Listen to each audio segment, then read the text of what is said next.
논란이 됐었던 아이돌 라이브 실력. 그치만 음원 순위는 승승장구인데 아이돌에게 가창력은 단지 수단일까요? 컬처콕 플러스 시작합니다. 참 어려운 질문인데요. 이렇게 표현하고 싶어요. 그러니까 가창력이라는 것은 굉장히 갖추고 있으면 좋은 요소고, 그리고 갖추고 있으면 그룹이 성공하는데 아주 중요한 어떤 요소가 될 수 있어요. 하지만 그러니까 충분 조건은 될 수 있는데 필요 조건은 아니라고 저는 생각합니다. 일단 가수가 어쨌든 기본적인 가수라는 타이틀로 활동하는 모든 직업을 가지신 분들은 일정 수준의 가창력을 요구를 받고요. 그 가창력이라는 게 사실 그런데 우리가 생각했을 때 기본적인 우리가 생각하는 실력은 고음을 높게 올린다거나 이제 벨팅을 한다거나 아니면은 어떤 특수한 장르에 있어서 고착화되어 있는 우리 머릿속에는 그런 가창력에 대한 환상이 있거든요. 그래서 사실 가창력이라는 것은 자신에게 주어진 노래를 어떤 식으로 소화하느냐, 그리고 그 노래를 얼마나 어느 정도 이제 효과적으로 노래가 지향하는 바를 전달할 수 있느냐도 사실 가창력에 들어가는 거거든요. 그래서 가창력이라는 거는 굉장히 다양한 척도로 효과를 받아야 되는 지점이라고 저는 생각을 해요. 어쨌든 르세라핌이라는 팀은 이제 코첼라 페스티벌에서의 라이브 영상이 굉장히 나쁜 의미로의 바이럴을 타면서 가창력 논란에 있어서 굉장히 좀 뜨거운 감자가 되어버린 팀이잖아요. 그런데 제가 K-팝의 가창력이 이제 필수적인 성공 요소가 아니라고 말씀드렸던 것은 K-팝의 긴 역사 동안 가창력 때문에 비판받았던 그룹들이 정말 셀 수 없이 많거든요. 예를 들면 원더걸스가 처음에 등장했을 때도 대중이 가장 많이 비판했던 게 가창력 요소였고요. 그리고 트와이스도 지금은 세계적인 걸그룹이지만 아직까지도 가창력 논란에 있어서 사실 계속해서 이제 영상이 올라오고 있는 상황이고, 르세라핌이 이번에 코첼라 페스티벌에서 보여준 퍼포먼스가 굉장히 또 가창력 관련해서 큰 화제가 되었잖아요. 그래서 이런 점이 사실 르세라핌에게는 어떻게 보면 하나의 새로운 도전이라고 해야 되고, 하나의 그룹이 개선해 나가야 될 방향을 이제 정확하게 짚어준 하나의 계기가 됐다고 볼 수 있죠.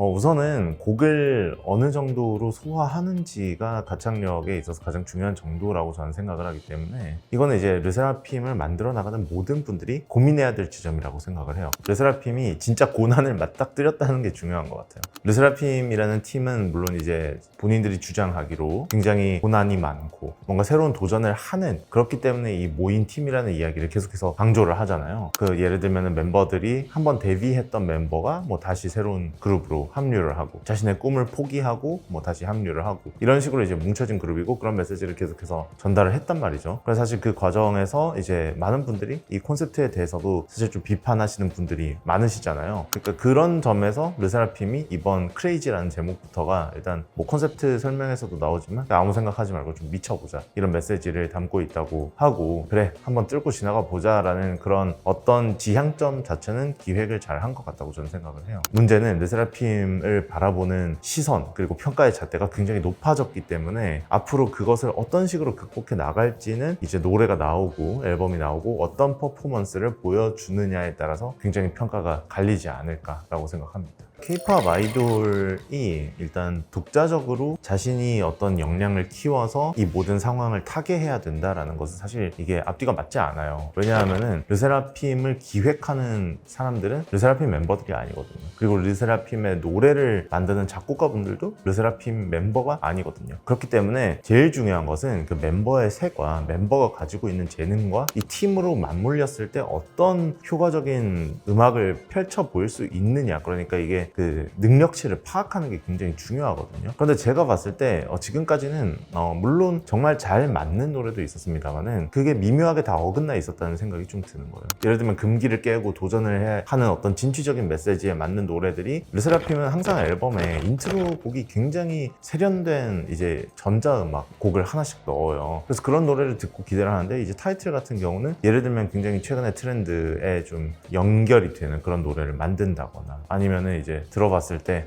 이게 진취적인 노래인가 라고 생각할 정도로, 그리고 가사 같은 경우도 굉장히 공격적인 가사가 있는가 하면은 사실 좀 애매한 좀 영역에 있는 가사도 있거든요. 그리고 콘셉트 같은 경우도 뭐 지금까지 말이 정말 많았고, 그러니까 르세라핌은 결국에는 이런 이야기를 하고 싶은 거예요. 그리고 다큐멘터리도 최근에 제가 봤는데 결국은 우리는 완벽하지 않고 우리는 그만큼 강하지 않고 우리는 막 진취적이지 않을 수도 있지만, 그럼에도 이런 미션이 떨어졌을 때, 고난이 앞에 닥쳤을 때 그것을 극복해 나가는 서사를 좀 만들어가고 싶은 것 같아요. 근데 그러려면은 이제 그것과 걸맞는 노래가 있어야 되고 콘셉트가 있어야 되고 이제 내용이 받쳐줘야 되고 그것을 수행하려면은 멤버들의 능력이 또 필요한 거죠. 이제 좋은 노래를 받아도 그것을 소화할 수 있는 가창력이나 능력이 이제 뒷받침이 되지 않으면은 설득력이 떨어지는 거예요. 유니버시티 캣이라고 이제 오디션 프로그램에서 김세정 씨가 하신 말씀이 굉장히 화제가 많이 됐었잖아요. 실력이 굉장히 갖춰져야 되는 건 아니지만 그 실력이 무대 위에서 티가 나면 안 된다라고 말씀을 하셨던 게 지금도 K-pop 팬들에게 굉장히 많이 주목받고 있다고 생각을 하거든요. 사실 K-pop의 역사를 보면은 물론 이제 육각형 아이돌이라고 하죠. 그러니까 가창력도 갖춰져 있고 무대 퍼포먼스도 대단하고 작사 작곡도 스스로 하고 이런 팀들이 있었고 그들도 어마어마한 성공을 거뒀습니다만 멤버들 개개인으로 봤을 때 막 가창력이 정말 모두가 다 전원 뛰어나고 모두가 정말 전문 댄서를 위협할 정도의 춤을 추고 이런 그룹들만 있었던 건 아니거든요. 그리고 그렇지 못한 그룹들도 K-팝의 역사에서 굉장히 성공한 경우들이 많아요. K-팝은 사실 아이돌 시스템이라는 어떤 하나의 좀 전체적인 체제가 그런데 멤버가 노래를 잘한다, 멤버가 춤을 잘 춘다라고 해서 이제 입덕을 하는 경우도 있지만 본질적으로는 그들이 닮고 싶고 내가 그 사람처럼 되고 싶고 어떤 우상의 역할이 굉장히 중요한 거거든요. 그렇기 때문에 저는 그 실력이라는 것이 결국 그들이 가지고 있는 그 우상이라는 어떤 위치를 유지하는 하나의 그런 필요 충분 조건이라고 생각하는 거지, 만약에 그들이 예를 들어서 막 가창력이 조금 떨어진다고 해서 뭐 대중이나 그 멤버를 지지하는 팬덤이 난